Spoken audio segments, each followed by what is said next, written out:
an all-new Saturday movie. She's not very adventurous, I wasn't expecting so much snow. First time camping? but a week in the wild There's a bear. A bear? It's in our tent! I got this. becomes the adventure of a lifetime. Look behind you. Danica McKellar and Paul Green, This is our last night here. What now? Campfire Kiss. All new Saturday, March 18th at 9 on Hallmark Channel. Keep it going for Danica, guys. Please. Hey, everybody. Do I get to keep this book? Do I get to keep this? Is this mine? Absolutely, yes. Awesome. Do you have a little one in your life? I do not yet, but hopefully I'll keep it for later on there. I actually already got a copy of this and I read it, and it's adorable. Oh, thank you. Congratulations. Thank you. Now tell me a little bit about how you started writing. How you started writing children's books. Gosh, well, I've been writing math books for a while. Right. I've got New York Times best-selling books out already for middle school and high school math. So this is a departure. This is going much younger. Yeah. This is, my mission really is to make sure that kids always see math as fun and relevant and friendly, because math has such a bad reputation. You guys know, right? It's like math is too hard, it's too boring, it's scary, it's just for nerds. And I'm on a mission to break those stereotypes and show kids that math is actually something that's going to make them more powerful in their life. So they should take the time to master it, and it can be fun. Math is a language, so you got to just translate that in a nice way. And so Goodnight Numbers is for the youngest audience, ages 0 to 5, and it's to show kids from the earliest memories that math is part of their world. So we're counting from 1 to 10 as the kids get ready for bed in the book, and it's not just a regular random counting book where you're counting 5 butterflies, or it's 5 points on a star. It's not 6, ladybugs. It's 6 sides on a block. So it's showing kids that numbers are an inherent part of their life in the world around them, and that they're friendly. And it creates a fun, friendly association with numbers because of bedtime snuggles. And the illustrator did an amazing job. It's beautiful. The illustrations are beautiful. Yeah, Alicia? Yes, and by the way, every spread from 1 to 10 features a different family. I wanted every kid watching it, reading the book, to say, okay, well, there are moms and their dads, and there's different ethnic groups are represented. So every kid will see at least one page where they can say, hey, Mom, that's us, or hey, Dad, that's us. That's beautiful. Now, I understand you studied math in college. I mean, when did your sort of passion for math start? I've always liked challenges. So when I got to UCLA, I thought I was going to be a film major. And I just to challenge myself, even though I thought it was going to be really, really hard, I decided to take a math class. So I took the plunge, and I did it anyway. And I thought, college math, that's going to be too hard. That's like for other people, some other weird, smart, alien math college people. But I ended up doing really well. In fact, I scored the highest on the first midterm. And I was floored. I was like, wait a minute, no. I mean, not to be, but I was falling, victim to the same stereotypes that we all do. I looked around me, and there were Asian guys in the class, and I thought, how did I do better than they did? Which is silly. But we all get these limitations in our heads. And that's part of my mission, too. Just break the stereotypes. Just be your own person, and math can be friendly and fun, I promise. Now, I saw you had a couple long-titled pages when you were in college. Can you give us a rundown of some of the papers that you actually authored? Well, I authored one professional math paper where we helped to prove a new theorem. It's informally known as the Shays-McKellar-Wynn theorem. It's in the area of statistical mechanics. The full title for the paper is a bit longer and more challenging. It's Percolation and Gibbs-States Multiplicity for Ferromagnetic Ashken-Teller Models on Z2. Okay, a round of applause for that. Come on, that's quite the title. Thank you. If you're really curious about it, you can go to my website, danicamckellar.com, and see a copy of the PDF of the paper. It doesn't make for great party conversation, but it was a really fun experience for me to see what it would be like to be a professional mathematician. I worked under a stipend for a summer, and the full year before that, getting ready to write this paper, learning all the background information. And it was fun, but I really missed sharing my life with people. When you're doing something like that, where you're doing original research in math, it's very isolating. And there aren't that many people you can talk to about what you're doing. And I realized I'm a communicator. That's why I love acting. And it was shortly after that I realized, I know what I want to do with my math, my love of math. And that is communicate it to other people and make it accessible and friendly to other people. well, I'm talking about acting. People know you from The Wonder Years, of course. Winnie Cooper, that was an amazing role. Let's give a round of applause for that. That was fantastic. Now, how did you start acting? How did you find, obviously you started pretty young. Yeah, I was 10 years old. I was 10, and I started doing commercials. And my mom had a rule. My sister and I were not allowed to audition for movies or series regulars, nothing that would take too much time. It was supposed to just be a hobby. Well, it turns out Winnie Cooper was supposed to just be a one-time guest shot on the first episode of The Wonder Years, and that is why I was allowed to audition for it. Got the role. And midway through shooting the pilot, the producers came up to my mom and said, we would like to offer her a series contract. And by then, luckily, my mom had been around the other moms, Joanne Savage, Jane Saviano, Marsha Hervey, and they were all such good people. They weren't like the typical stage mom that you hear about. And she said, okay, these women really care about their kids being kids first. I feel like this is probably a safe place to be. Can you tell us a little bit about what it was like growing up on a set like that? You know, when you're a kid, everything you experience you think is normal. There's nothing to compare it to. I know that I spent a lot of time in the schoolroom doing my homework, and then what's unique about it is having a job, first of all, at that age. It was from when I was 12 till I was 18, but going back and forth between schoolwork and acting, back and forth. And perhaps that prepared me for my career today, where I write math books and then I act in movies, and I go back and forth and back and forth. It was good prep. Was there like a classroom situation while you guys were on set? I mean, did it have its own dynamics? Obviously, it's a different, or was it a tutor situation? It's tutoring. Yeah. It's really tutoring. Yeah.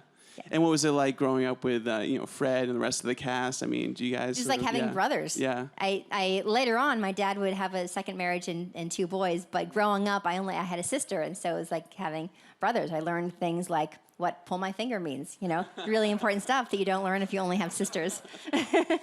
And you had your first kiss on that set, is that correct? Yes, I did. Yeah. I was 12 years old, and it was terrifying, and but it was at least you knew it was going to happen. I think what's so most nerve-wracking about your first kiss is you're not sure if it's going to happen or not, and it was in the script, so it's going to happen.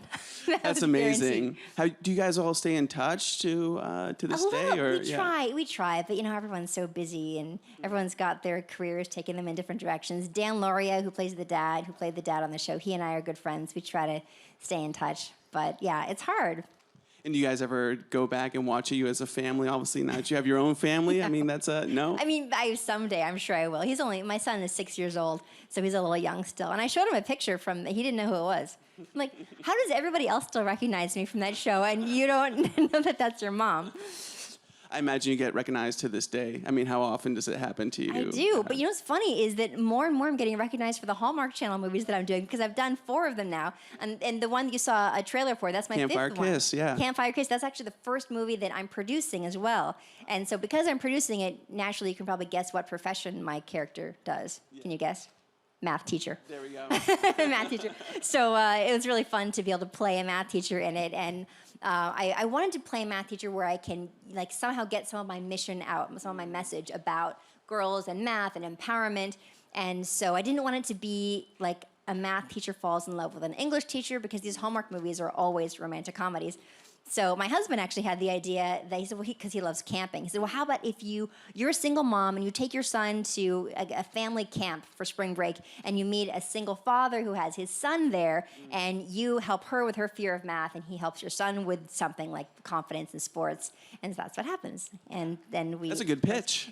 Thanks. There we go. Yeah, that's really a good producer to be able to see the potential in that story. I love that. Yeah, no, it was really fun being a part of the casting, part of the writing, part of course, shooting it, and then editing afterwards. And it's amazing, the process. There's so much that goes into it. But I'm looking forward to the actual night, which is March 18th. But here's what I'm going to do. So my husband and I are going to set up a camping scenario in our house. We're going to do indoor camping, getting in the camping spirit, and I'm inviting all my social media followers and fans to join me. Wow. So it's going to be a lot of fun. We'll we'll do s'mores and hot cocoa and popcorn and make it an indoor camping movie night on March 18th. Oh, that's amazing. Yeah, and it's the night after St. Patrick's Day, so I figure people are going to want to stay in. They'll be a little hungover. They'll still be hungover, exactly. The right speed for like staying at home and taking the sleeping bag out and putting it on your couch. You know, that's amazing. Well, you play a fish out of water a little bit. Do you camp pretty often? No, I don't. I'm very much like my character. I'm not much of a camper. In fact, my husband loves camping, and I feel so bad because the only use we're going to get out of this tent is pitching it inside the house. I mean, it's funny though. To be honest, this summer we're probably going to do some sort of a glamping trip. The family, but I don't know. That's glamorous camping for people who do not know that term. Yeah, glamorous camping. It means you're inside, basically. You're inside. You're outside, but it's like a nice big tent. There's showers, like a little house. all There's that the hot water. Yeah. I mean, I wear contact lenses. I'm not like, how does that work when you're camping and it's just dirt around? I don't know. I don't get it. I mean, when was your first camping experience? You remember sort of anecdotally? That, so as a kid, my dad, before I wore contacts, my dad took me and my sister a couple times. And it was really fun, but I do remember feeling really dirty the whole time because the only way we could shower or bathe was to go in the river. And it was just dirt floating on the top of the river. And I'm like, am I any cleaner than I was before? It was just weird. Again, we live in such a wonderful society. So many wonderful things like running water and beds and lights and, power. Campfire Kiss, did you guys film that on location anywhere? Was that in studio? How'd you guys do that? We shot it in Vancouver, and it was snowing. Oh, wow. So it's like snowy camping. And with Paul, you can tell us a little bit about the filming process. And with Paul Green? Yeah, exactly. Yeah, so he's my co-star. He and I actually starred in our very first Hallmark movie together. So Perfect Match came out a couple years ago. That was my first Hallmark movie. It was his first Hallmark movie, and he was so great in it that I requested him to be in this one with me as well. It was just fun. I mean, he's a good guy, and we had a lot of fun on set. It was cold. So they had those little heaters for you. You know, we'd be in these little sheltered areas because it'd be raining and then it'd be snowing. It was so cold. We have these little heaters and sort of huddle around them. I posted all sorts of Instagram pictures about it, but it was. So people can check out your social media if they want to get a fuller picture. Oh my gosh, yes. I mean, I'm everywhere on social media. It's Instagram, Twitter, Periscope. Every Monday I do McKellar Motivational Monday. So every Monday I pick a different topic that like motivates you, you know? And I love it. It's like my own little mini talk show. Well, it sounds like you have a lot of energy outside of the acting and the film world. I mean, when did you start the writing again? You know, writing the math books? Yeah, exactly. So, I mean, for the children's books? So I have for the first four ones. First four, so that started about 9 years ago. So I have 4 books then, and then I took a little break because being a mom, it was just too time-consuming. Having a really little one that you're chasing around all the time, trying to write books too, it just was not going to happen. So just recently, he's 6 now, just recently I signed an 8-book deal with Random House. This is the first of 8. So this is taking us from the youngest of readers through 3rd grade math. And that'll lead us up pretty much to where my current books are. And there were some fun titles for those books as well. Math Doesn't Suck. Yeah, Math Doesn't Suck was my first book. Kiss My Math. Second, that's the pre-algebra book. Math Doesn't Suck is for ages 9 to 11. Math Doesn't Suck is like 11 to 13. And then there's Hot X, Algebra Exposed, which, the title used to make me blush, and then I'm so used to it now. But I mean, does the title that's Algebra 1. Yeah. What? Does the title come before the book happens, or are you writing the book? And then how's the process there for you? You know, it's funny because my ex-husband actually named the books that I wrote before. He's really good at that. So I'm on my own now. But I would write like the subtitles. So Girls Get Curves, Geometry Takes Shape. That's the geometry book. But it's great because they just sort of emerge. You know, they say that a title is a promise that the book or the movie needs to fulfill. So it's like, well, what promise am I fulfilling? You know, this book, if there are any parents in the audience, Goodnight Moon is an incredibly popular book. I've read it, I don't know how many times to my child. And so I wanted to write, because it's very sweet. It's very sweet, it's very lulling. That's what you want when you're doing bedtime routine with your child. You don't want them getting excited and hyped up. You want them calming down. Please go to sleep, dear God, please go to sleep. So Goodnight Numbers, I thought, well, let me write a really sweet bedtime book that's not just sweet, but also sneaks a little extra math in there. So on every page, I'm not sure if you guys are familiar, but 10 frames are something that's introduced in kindergarten and 1st grade in math. And so it's like basically it's a rectangle with 10 little squares.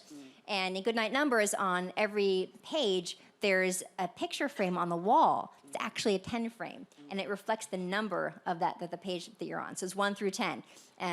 Anyway, it's just one of those little things I snuck in so that the math in kindergarten will be smoother sailing. That's great. And were you reading it to your kid before it was published? And Yes. were you like testing out Oh, different drafts? Absolutely. And what I found was that on every page, so there are different things to count on every page. Like the 5 page, it's bath time. And there are 5 splashes. There are 5 points on the star. There are 5 flowers on the mom's necklace. And each flower has 5 petals on it. And so what I found with my son and other friends who I tested the book with is that they become obsessed with finding all the things on each page to count. So it's very interactive. Yeah. There's a nice little dedication in the opening pages. Can you tell us a little bit about that? It just says for Draco. Yeah. Yeah. So Draco, my son, he said, "Mommy, so you wrote the book for me?" It says for Draco, it's for me, right? I said, "Well, I wrote it in honor of you." He said, "No, it says it's for me." Like, yes, this copy is for you. Not all of them. That's nice. I mean, do you have ideas for the next couple books? I mean, Yes, I'm I've sure actually you have written 5 more of them. I'm not supposed to talk about them yet. But it's a long process from when you first write it, because then you write it, and then it gets copy edited, and then you hire an illustrator. You have to pick one, and then they get a long time to do their work, and then there are revisions, and there's more edits, and it goes on, and then the marketing team has to have it well in advance. It's like a long process. It's about 2 years almost from when I write it until it comes out. Well, you're doing an amazing job with these books. I mean, you have such a fascinating life. Have you ever thought with that book deal to maybe write something about, the wonder years and growing up and that sort of thing? I don't know. I mean, that whole memoir thing, what I am really more interested in is creating products to really help people. And right now my mission is just make math fun and accessible to every age kid. So that's where I want to put my energy. Between that, making movies, and being a mom, plate is full.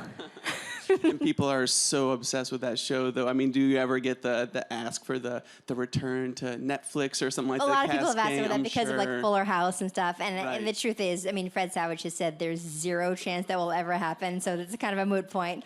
If there were a good enough pitch, I would certainly entertain the idea. Yeah. But and I loved your role on How I Met Your Mother as well. That was so great. It was such a departure from the roles you've been known for. You know, what was that like, with that cast, another amazing cast? It's so much fun. How I Met Your Mother is a great show. Same with Big Bang Theory. Yeah. It's fun to come in and do little guest roles and on shows that you like. It's like, oh, hey, now I'm playing. Yeah. When I was on Big Bang Theory, I actually tried to sing this song, the Elements song by Tom Lehrer. It's like this really scientific song.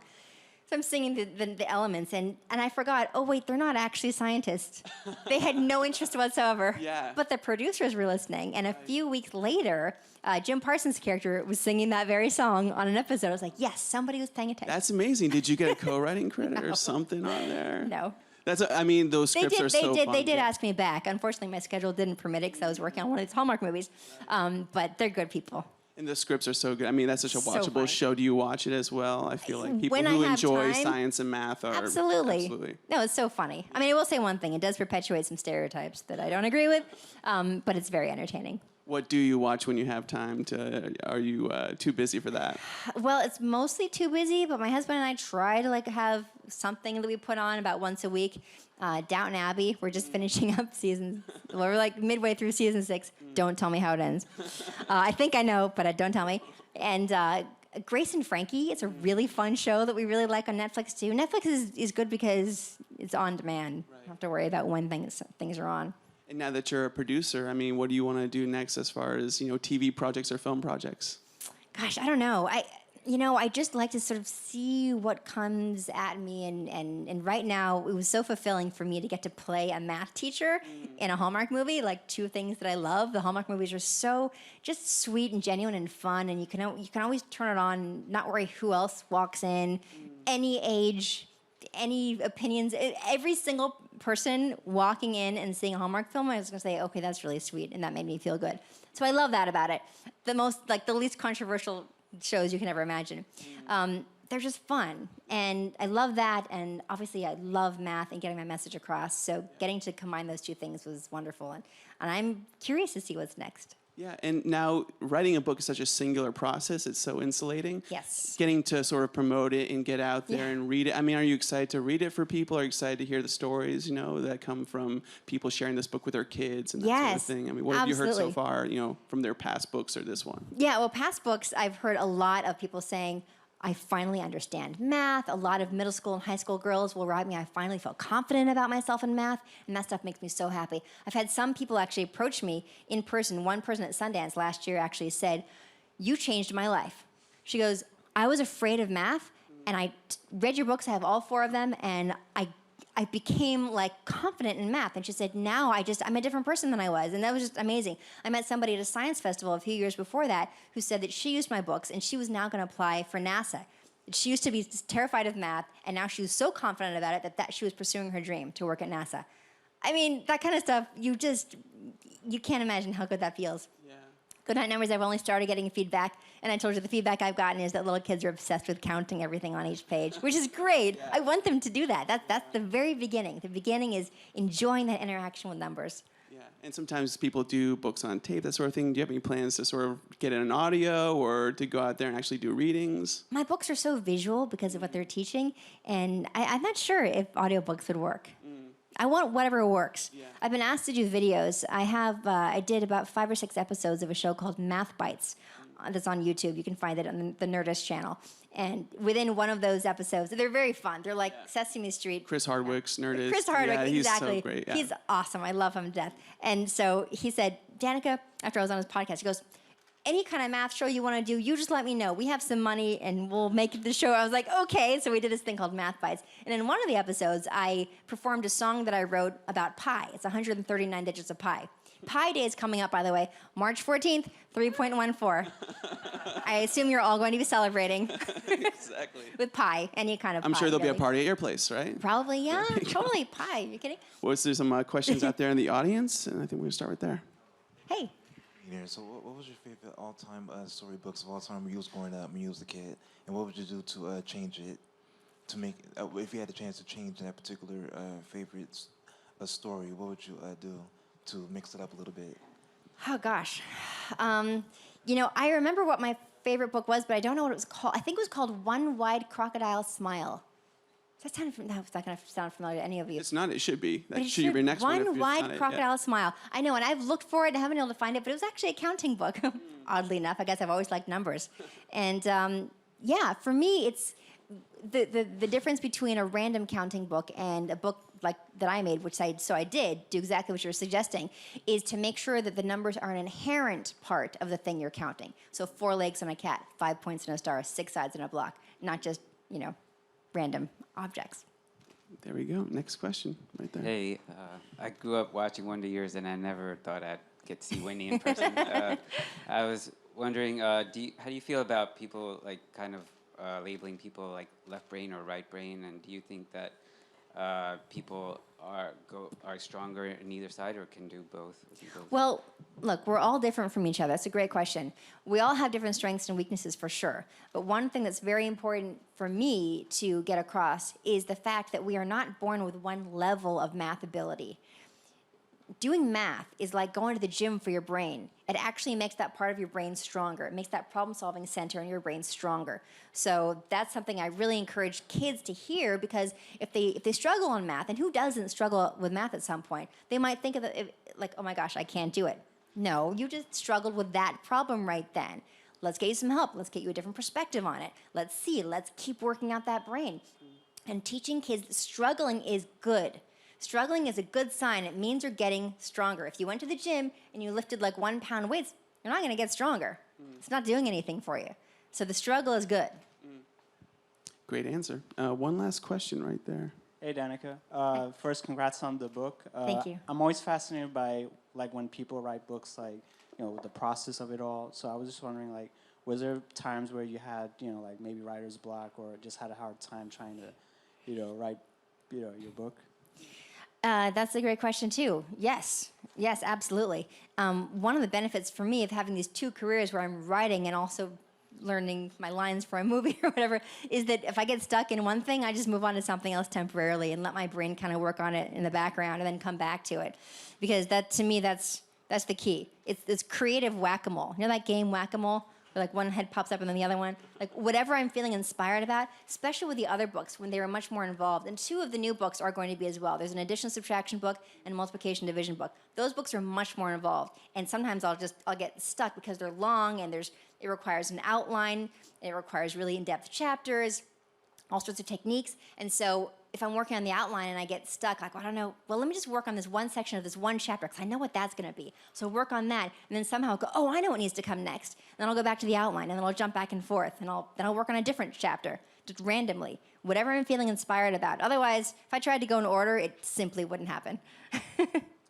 That's great. Well, guys, Campfire Kiss on Hallmark, March 18th. Yes, join me in indoor camping. It's going to be so much fun. And Goodnight Numbers out now. Goodnight Numbers Congratulations. Out now. It Thanks makes so a much for great being gift here. for baby showers, you name it. Thanks so much, Danica. One more round of applause. Thank you so much.